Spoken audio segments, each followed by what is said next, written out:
Je vous avais annoncé pour cette lunaison tout entière l'énergie du coyote. Je vous avais indiqué que le coyote était associé au diable, à l'énergie d'illusion, de désillusion, de grand stratège.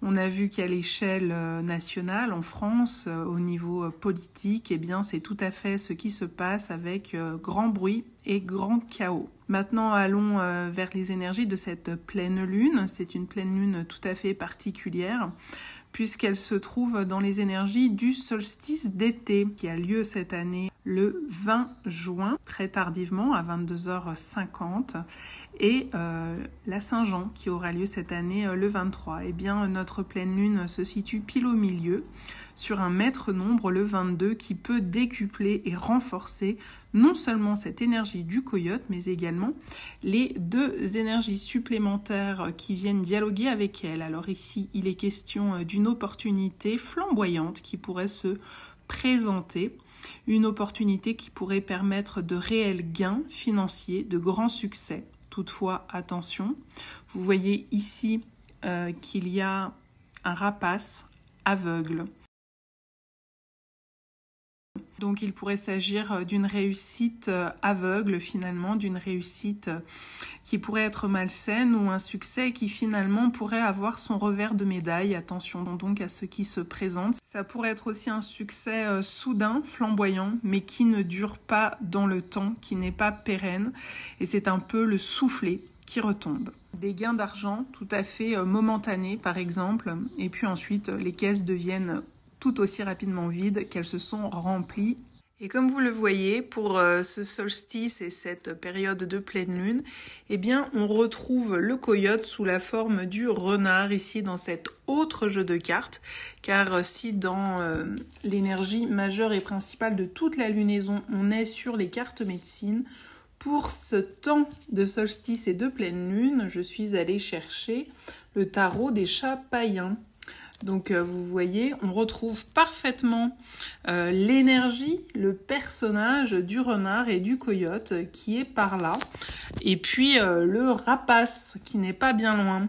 Et le rapace, vous le savez, c'est une expression à double tranchant. Ça peut nous parler de cet oiseau, mais ça peut parler aussi d'une personne qui est un peu rapace dans son fonctionnement, notamment avec l'argent, avec les deniers, peut-être des personnes avares qui finalement ne veulent pas partager leur succès ou leurs gains financiers, des personnes qui veulent garder pour eux tout seuls cet argent. Ça peut être sous forme d'un héritage, ça peut être un gain sur le plan de l'entreprise professionnelle, ça peut être un gain plus personnel, une sorte de conquête, une sorte de trophée, de réussite que finalement on n'a plus très envie de partager, qu'on veut un peu garder pour soi.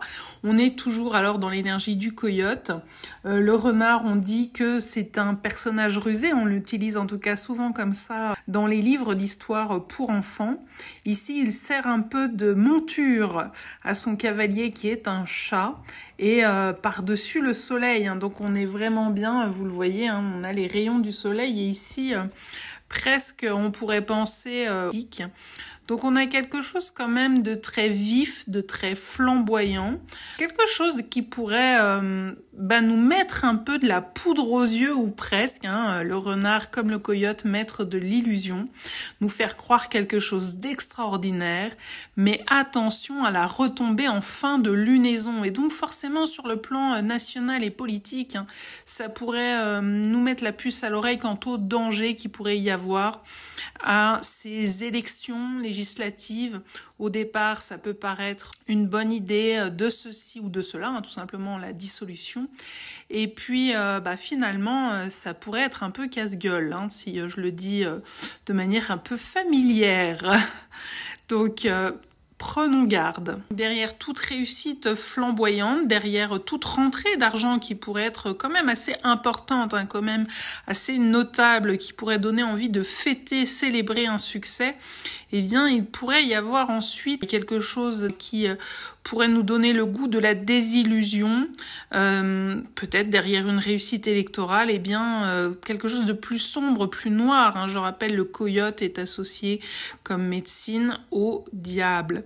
Donc il y a un versant ombre à cette lumière très forte qui sur le coup peut jusqu'à nous aveugler et nous empêcher de voir une certaine forme de réalité.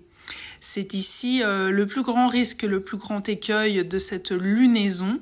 Et si on reste dans le domaine politique, eh bien la lune noire en coyote, la fin de la lunaison, pourrait nous réserver quelques surprises, pas nécessairement agréables, je dois le reconnaître.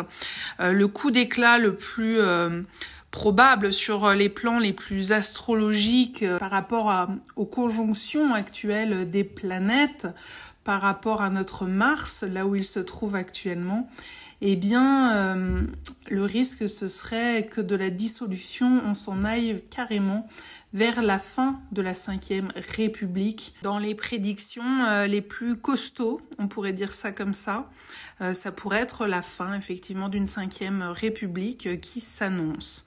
Possible ou impossible, on verra ça dans les semaines, peut-être mois à venir. Attention, pour certains, le réveil pourrait être dur, tandis que pour quelques autres, eh bien, ça pourrait promettre d'un été riche dans tous les sens du terme.